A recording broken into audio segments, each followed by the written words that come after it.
இலங்கை மத்திய வங்கியால் மிக முக்கியமான ஒரு அறிவிப்பு இன்றைக்கு வெளியிடப்பட்டிருக்கு. ஒரு சாதாரணமான அறிவிப்புன்றதையும் தாண்டி ஒட்டுமொத்த நாட்டையும் உள்ளடக்கிற மாதிரியான ஒரு விழிப்புணர்வு திட்டம். இலங்கையில் இருக்கிற மக்களுக்கு போதுமான தெளிவு கிடையாதுன்னு சொல்லி மக்களை தெளிவுபடுத்துறதுக்கான ஒரு விழிப்புணர்வு திட்டம் ஆரம்பிக்கப்பட்டிருக்கு.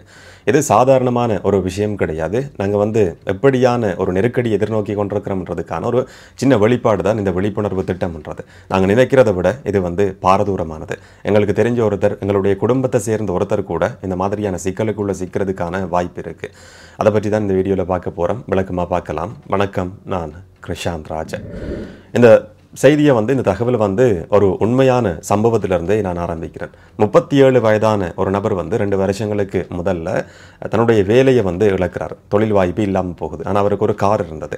அந்த காரை விற்று அதில் கொஞ்சம் காசு கிடைக்குது. அதில் கிடைச்ச காசை கொஞ்சத்தை பேங்க்கில் போடுறாரு. இன்னும் ஒரு 20 லட்சம் ரூபாய் 22 லட்சம் ரூபாய் மாதிரியான காசு அவருடைய கையில் இருந்தது. அந்த காசை வச்சு கொண்டு ஏதாவது ஒரு பிஸ்னஸை ஆரம்பிக்கலாம், புதிய ஒரு திட்டத்தை ஆரம்பிக்கலாம்னு சொல்லி, எதிர்காலத்துக்காக தன்னுடைய திட்டத்தை முன்னெடுக்கலாம்னு சொல்லி அவருக்கு ஒரு யோசனை ஏற்படுது. இப்போ பக்கத்தில் தெரிஞ்சவர்களோடெல்லாம் கதைச்சு கொண்டிருக்கிறார். சோஷியல் மீடியாவில் போய் பார்க்குற நேரத்தில் அவருக்கு நிறைய விளம்பரங்கள் அந்த மாதிரி வந்து கொண்டிருக்கு. அதை தட்டி போகும்போது ஒரு முதலீட்டு திட்டம்ன்றது கண்டப்படுது. இது உண்மையான ஒரு தகவல், உண்மையில் ஒரு இளைஞனுக்கு நடந்த சம்பவம். அந்த திட்டத்தில் 22 லட்சம் ரூபாவை தொழில் வாய்ப்பை இல்லாமல் காரை விற்று அடுத்து என்ன செய்யலாம்னு சொல்லி யோசிச்சு கொண்டிருந்த ஒரு இளைஞன் தன்னுடைய காரை விற்று கிடைச்ச பணத்திலிருந்து 22 லட்சம் ரூபாவை முதலீட்டு திட்டம் என்ற பேரில் முதலீடு செய்கிறாரு. கட்டமாக அவங்களுக்கு காசு கிடைக்கும், 5 மடங்கு லாபம் கிடைக்கும்னு சொல்லி அவருக்கு வாக்குறுதி கொடுக்கப்படுது.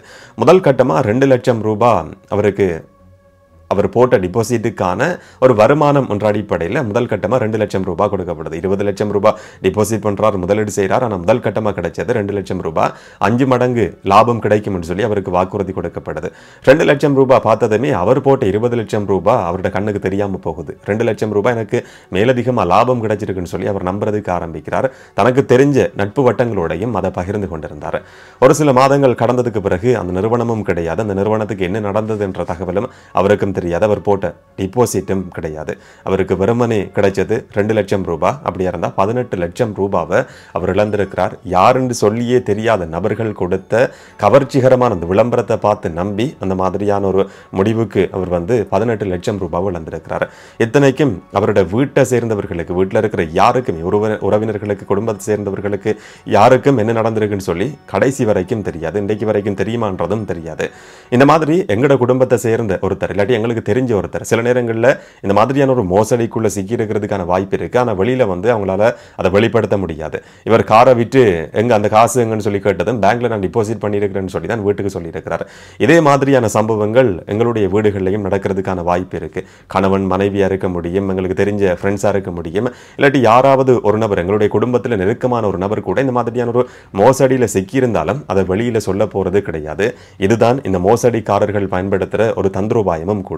இலங்கை மத்திய வங்கியினுடைய ஆளுநர் கலாநிதி நந்தலால் வீரசிங்க இன்றைக்கு ஒரு ஊடக சந்திப்பு ஏற்பாடு செய்து மக்கள் மத்திய வங்கியால் முன்னெடுக்கப்பட இருக்கிற ஒரு தேசிய நாடளாவிய ரீதியான விழிப்புணர்வு திட்டம், ஒரு நாள் 2 நாள் கிடையாது, 14ஆம் திகதியிலிருந்து 18ஆம் திகதி வரைக்கும் இலங்கையில் இருக்கிற மக்களை தெளிவுபடுத்துறதுக்கு இந்த மாதிரியான ஸ்கேம் மோசடிகள் நடந்து கொண்டிருக்கு. இது அண்மை காலமாக அதிகரிச்சிருக்கு. மக்களுக்கு போதுமான தெளிவு, விழிப்புணர்வு கிடையாது. இதனால மக்களை தெளிவுபடுத்த வேண்டியிருக்குன்னு சொல்லி மத்திய வங்கியால் ஒரு திட்டம் ஆரம்பிக்கப்பட்டிருக்கு.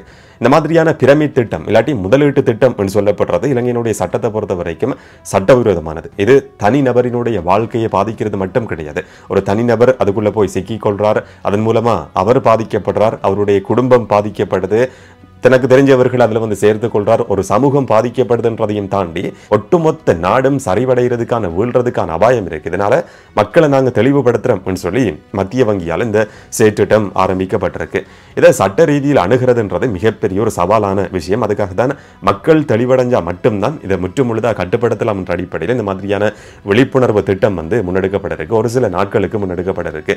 எல்லா ஊடக நிறுவனங்கள்டையும் மத்திய வங்கியால் ஒரு வேண்டுகோள் கூட விடுக்கப்பட்டிருக்கு. இது சம்பந்தமா தெளிவுபடுத்தப்படணும் சொல்லி 22 நிறுவனங்களுக்கு எதிராக ஸ்போர்ட்ஸ் செயின், ஒன்மேக்ஸ் டிடின்னு சொல்லப்படுற மிக பிரபலமாக ஒரு சில வருஷங்களுக்கு முதல்ல வரைக்கும் மிக பிரபலமாக இலங்கையில் பேசப்பட்ட முதலீட்டு திட்டம் சொல்லி அறிமுகப்படுத்தப்பட்டு அடையாளப்படுத்தப்பட்டு இந்த மாதிரியான 22 நிறுவனங்களுக்கு எதிராக சட்ட நடவடிக்கை ஆரம்பிக்கப்பட்டிருந்தது. சட்ட நடவடிக்கைன்னு சொல்றதையும் விட அந்த 22 நிறுவனங்களுக்கும் மத்திய வங்கியால் தடை விதிக்கப்பட்டிருந்தது. ஆனால் இன்றைக்கு வரைக்கும் ஒரு சில வருஷங்கள் கடந்ததுக்கு பிறகும் கூட, பல மாதங்கள் கடந்ததுக்கு பிறகும் கூட அந்த 22 நிறுவனங்களுக்கு எதிராகவும் எந்த விதமான வழக்கும் தொடுக்கப்படலைன்றது இங்கே இருக்கிற ஒரு துரதிர்ஷ்டவசமான நிலைமை. இதில் நாங்கள் சிக்கிக்கொள்வோமா இருந்தால் வெளியில் வர்றது எவ்வளவு கஷ்டமானதுன்றதையும் தாண்டி சட்ட நடவடிக்கைக்கு போய் சாதிக்கிறதுன்றது மிகப்பெரிய சவாலானது. அரசாங்கத்துக்கே சவாலானதுன்னு சொல்லும் போது ஒரு தனிநபர் இதில் சிக்கிக்கொள்றார் என்று சொன்னால் அந்த நபர் தான் இழந்த பணத்தை திரும்ப பெற்றுக்கொள்ளவும் முடியாது. நான் இந்த நபர்கிட்ட ஏமாந்திருக்கிறேன்னு சொல்லி சட்ட நடவடிக்கைக்கு போனாலும் கூட அது எந்த அளவுக்கு சாத்தியமாகும் என்றதும் தெரியாது. இந்த 22 நிறுவனங்களுக்கு எதிராகவும் இதுவரைக்கும் வழக்கு பதிவு செய்யப்படலைன்றதை மத்திய வங்கி உறுதி செய்திருக்கு. ஆனால் விசாரணைகள் நடத்தப்பட்டு சிஐடியினுடைய நிதி குற்ற விசாரணை பிரிவால் இதை பற்றின முழுமையான விசாரணைகள் நடத்தப்பட்டு அந்த ஃபைல் எல்லாமே சட்டமாதிபர் திணைக்களத்திட்ட ஒப்படைக்கப்பட்டிருக்கு. அடுத்த நடவடிக்கையை முன்னெடுக்க வேண்டியது சட்டமாதிபர் திணைக்களம். ஆனால் இதுவரைக்கும் இந்த 22 நிறுவனங்களுக்கு எதிராகவும் எந்த விதமான ஒரு சட்ட நடவடிக்கையும் வழக்கு பதிவு செய்யப்படலைன்றது மிக முக்கியமான ஒரு தகவல். இந்த வருஷத்தினுடைய கடைசி பகுதி இல்லாட்டி அடுத்த வருஷ ஆரம்பத்தில் இந்த வழக்குகள் பதிவு செய்யப்படலாம் சொல்லி எதிர்பார்க்கப்படுது. சட்ட நடவடிக்கைன்றது மிகப்பெரிய ஒரு சவாலான விஷயம். இந்த பிரமிட் ஸ்கேம், பிரமிட் மோசடின்றது ஒருவர்கிட்ட வாங்குற காசை இன்னும் ஒரு நபருக்கு கொடுக்கிறது. அந்த மாதிரி ஒரு வலையமைப்பை உருவாக்குறது. என்னட்ட வாங்குற காசு முதலீடுன்ற பேரில் சொல்லப்படும். அதுக்கு பிறகு இன்னும் ஒரு நபருக்கு அது லாபம் மாதிரி காட்டப்படும். நாங்கள் எங்களுக்கு தெரிஞ்ச நபர்களை திரும்ப திரும்ப அதில் சேர்த்து கொண்டிருப்போம். கடைசியில் அந்த நிறுவனம் வீழ்ச்சி அடைது. இருந்து நபர்கள் அடுத்தடுத்து வெளியேறதுக்கு ஆரம்பிக்கிறாங்க. இல்லாட்டி புதுசா முதலீடு செய்யறதுக்கு யாரும் முன் வரலன்னு சொல்லும் போது அந்த நிறுவனம் வீழ்ச்சி அடையும். அதுக்கு பிறகு அந்த நிறுவனமும் இருக்காது. அதோட சம்பந்தப்பட்டவர்களுக்கும் எங்களுக்கும் இடையிலான தொடர்புகளும் இருக்காது.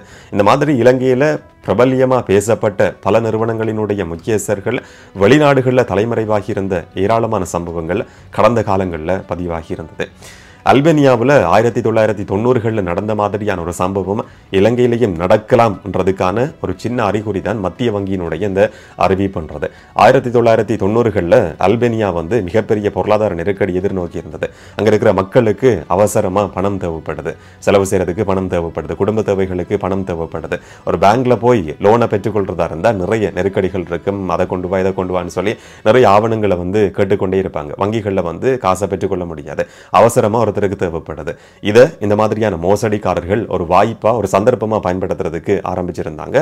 அல்பேனியா என்று சொல்லப்படுற ஒரு நாடு இந்த மாதிரியான பிரமிட் ஸ்கீம் மூலமா ஒட்டுமொத்தமா அந்த மோசடியால் வீழ்ச்சி அடைஞ்சது என்றது ஒரு வரலாறு. அதுக்கு பிறகு அந்த நாடு மீண்டு வர்றதுக்கான முயற்சிகள் முன்னெடுக்கப்பட்டிருந்தது. சர்வதேசத்தினுடைய தலையீட்டோட பல முயற்சிகள் முன்னெடுக்கப்பட்டிருந்தது. ஆனா ஒரு நபர், ஒரு குடும்பம், ஒரு சமூகம் சொல்லி இந்த ஸ்கீமுக்குள்ள போய் அந்த ஸ்கேம், அந்த மோசடியில சிக்கிக்கொள்ளும் போது ஒட்டுமொத்த நாடும் வீழ்ச்சி அடைஞ்சதுக்கான வரலாற்றில் நல்ல உதாரணம் தான் அல்பேனியாவில் பதிவாகி இருக்கிற சம்பவம் என்றது. இன்றைக்கு மத்திய வங்கியினுடைய ஆளுநர் விடுத்திருக்கிற எச்சரிக்கையும் கூட இதே மாதிரியானது.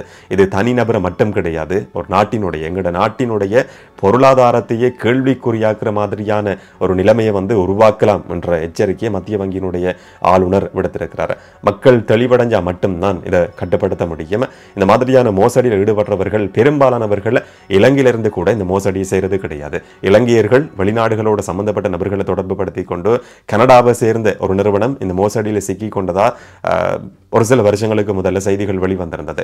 துபாயில் இருக்கிற சில நபர்கள், இலங்கையை சேர்ந்தவர்கள் துபாயில தலைமறைவாகி கொண்டு அங்கிருந்து கொண்டு இதை வழி நடத்துறதா, அங்கிருந்து அந்த வெப்சைட் எல்லாமே இயங்குது என்ற மாதிரியான தகவல் கடந்த காலங்களில் வெளிவந்திருந்தது.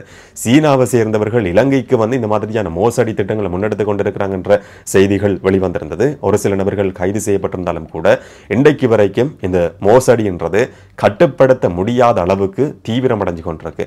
அதை கட்டுப்படுத்துறதுக்கான ஒரு விழிப்புணர்வு திட்டமாக தான் மத்திய வங்கியினுடைய இந்த தெளிவூட்டல் திட்டம்ன்றது ஆரம்பிக்கப்பட்டிருக்கு. ஒரு நபருக்காவது இந்த வீடியோ உதவி செய்யும் சொல்லி நான் நம்புறேன்.